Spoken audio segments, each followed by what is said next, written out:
Hello everyone, welcome to my channel. आज हम इस वीडियो में अगेन बीएससी फोर्थ सेमेस्टर के आयनिक एंड केमिकल इक्विलिब्रियम चैप्टर का एक इंपॉर्टेंट कॉन्सेप्ट डिटेल में डिस्कस करेंगे, जो है इक्विलिब्रियम इन फिजिकल प्रोसेसेस। सो आज हम इस पर्टिकुलर वीडियो में पहला सॉलिड लिक्विड इक्विलिब्रियम कॉन्सेप्ट देखेंगे। इसमें बेसिकली ये कॉन्सेप्ट समझेंगे कि कैसे सॉलिड और लिक्विड एक ही टाइम पर इक्विलिब्रियम में एग्जिस्ट करते हैं और कैसे मेल्टिंग और फ्रीजिंग एक साथ होती है। ठीक है, तो ये बेसिक कॉन्सेप्ट हम डिटेल में समझेंगे एंड इसका प्रॉपर हैंड नोट्स आपको प्रोवाइड करूंगा, जो आपके बीएससी सेमेस्टर एग्जाम्स के लिए बहुत हेल्पफुल होगा। तो स्टार्ट करते हैं बेसिक कॉन्सेप्ट से कि फिजिकल इक्विलिब्रियम क्या होता है। The equilibrium state present in physical processes are called physical equilibria. Physical equilibria can be of the following three types. ठीक है, तो सिंपल सा कॉन्सेप्ट है, जब किसी फिजिकल प्रोसेसेस जैसे कि मेल्टिंग हो गया, फ्रीजिंग हो गया, वाष्पन हो गया, इसमें फॉरवर्ड और बैकवर्ड प्रोसेस बराबर रेट से चलते हैं तो उसे फिजिकल इक्विलिब्रियम कहा जाता है, फिजिकल इक्विलिब्रिया कहा जाता है। ठीक है, फिजिकल इक्विलिब्रिया किसे कहते हैं, इक्विलिब्रियम किसे कहते हैं, तो जब किसी फिजिकल प्रोसेस में फॉरवर्ड और बैकवर्ड प्रोसेस बराबर रेट से चलते हैं तो उसे फिजिकल इक्विलिब्रियम कहते हैं। इसका मतलब ये है कि इसमें कोई भी नई सब्सटेंस नहीं बनती है, बस स्टेट जो होती है, जैसे सॉलिड से लिक्विड, लिक्विड से सॉलिड, लिक्विड से गैस, गैस से लिक्विड, ये में ही बदलती रहती है। ठीक है, मतलब कोई सब्सटेंस हमको प्राप्त नहीं होता है, तो इसी को ही कहा जाता है फिजिकल इक्विलिब्रिया। ठीक है, एंड ये जो फिजिकल इक्विलिब्रियम होता है इसको तीन टाइप्स में डिवाइड किया गया है। पहला है सॉलिड लिक्विड इक्विलिब्रियम, सेकेंड है liquid vapour equilibrium and third है सॉलिड वेपर इक्विलिब्रियम। ठीक है, तीन इंपॉर्टेंट फिजिकल प्रोसेसेस हैं, इक्विलिब्रियम की तीन इंपॉर्टेंट टाइप हैं फिजिकल इक्विलिब्रियम के, जिसको आगे आने वाले वीडियोस में एक एक करके हम डिटेल में समझेंगे। आज हम इस पर्टिकुलर वीडियो में सॉलिड लिक्विड इक्विलिब्रियम क्या होता है इसका कॉन्सेप्ट डिटेल में समझते हैं। ठीक है, तो सॉलिड लिक्विड इक्विलिब्रियम क्या होता है? When a solid substance is at its melting point, its solid and liquid phase are in equilibrium as follows. ठीक है, तो यहाँ पे कॉन्सेप्ट क्या है कि सॉलिड लिक्विड इक्विलिब्रियम क्या होता है, पहले बेसिक हम इसका समझ लेते हैं। तो क्या है कि जब कोई सॉलिड अपने मेल्टिंग पॉइंट पर होता है तब उसका कुछ भाग लिक्विड बनता है और लिक्विड वापस जो है सॉलिड बनता है। मतलब कि जो हमारा सॉलिड होगा वो लिक्विड में चेंज होगा और लिक्विड जो होगा सॉलिड में चेंज हो जाता है।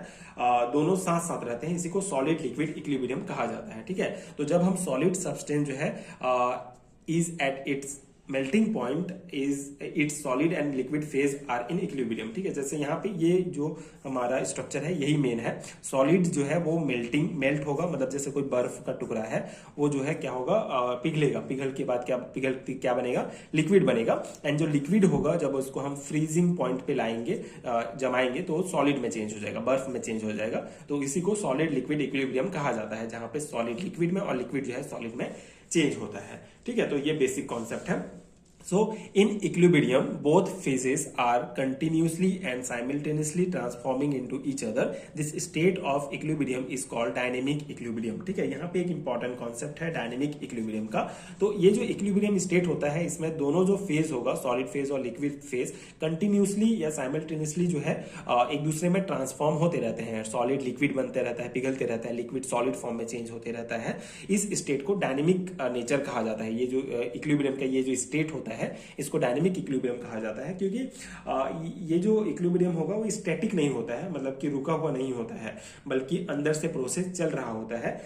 सॉलिड पिघल रही होती है, वाटर भी जम रहा होता है, लेकिन ओवरऑल क्वांटिटी जो है वो सेम रहता है। ठीक है, कोई सब्सटेंस हमको नहीं मिलता है, इसीलिए इसको डायनेमिक इक्विलिब्रियम कहेंगे। ठीक है, in equilibrium, the rate of mutual transformations of both phases is the same. Therefore, the concentration of the both of the solid and liquid phase remain constant as long as equilibrium is maintain. ठीक है, तो यहाँ पे एक concept है कि यहाँ equilibrium में क्या होगा, जो ट्रांसफॉर्मेशंस का, म्यूचुअल ट्रांसफॉर्मेशंस का जो रेट होता है वो सेम होता है। मतलब सॉलिड सेम रेट में लिक्विड में चेंज हो रहा है एंड लिक्विड भी सेम रेट में जो है वो सॉलिड में चेंज हो रहा है। इसीलिए जो कॉन्सेंट्रेशन होता है सॉलिड और लिक्विड फेज दोनों का वो कांस्टेंट रहता है। ठीक है, एंड इक्विलिब्रियम भी मेंटेन रहेगा। तो यहाँ पे एक कॉन्सेप्ट है कि जो हमारा कंसंट्रेशन होता है सॉलिड एंड लिक्विड दोनों फेज का कांस्टेंट रहता है। ठीक है, अब यहाँ पे एग्जांपल समझते हैं। बेसिक कॉन्सेप्ट आई होप आपको समझ में आ गया होगा कि सॉलिड लिक्विड इक्विलिब्रियम क्या होता है।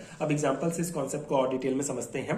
When water and ice are taken in a perfectly insulated thermos flask at 273 kelvin and 1 atmosphere pressure the following equilibrium is obtained. ठीक है, तो यहाँ पे क्या है कि जब हम वाटर और आइस को, ठीक है, एक परफेक्टली इंसुलेटेड मतलब पूरी तरीके से बंद थर्मस फ्लास्क में अगर हम वाटर को और आइस को जो है लेते हैं, तो यहाँ पे हमारा होगा 273 केल्विन और 1 एटमॉस्फेयर प्रेशर में होगा। ठीक है, तो ये इक्विलिब्रियम हमको प्राप्त होगा, मतलब आइस जो है वाटर में चेंज होगा और वाटर जो है वो आइस में चेंज होगा। दोनों जो है वो रिवर्सिबल रिएक्शंस में इस प्रकार से इक्विलिब्रियम में होंगे। ठीक है, H2O सॉलिड फॉर्म से H2O लिक्विड फॉर्म में चेंज होगा और H2O लिक्विड फॉर्म से जो है वो सॉलिड फॉर्म में चेंज होगा 273 केल्विन टेम्परेचर पर। ठीक है, तो ये इक्विलिब्रियम हमको प्राप्त होगा। यहाँ पे क्या है कि अगर हम एक इंसुलेटेड थर्मस ले रहे हैं, इसका मतलब ये है कि ना तो यहाँ से हीट बाहर जा रहा है ना तो हीट अंदर जा रहा है, इसीलिए ये इक्विलिब्रियम में आ जाते हैं आइस और वाटर। ठीक है, आगे कुछ और पॉइंट है जिसको हम समझते हैं।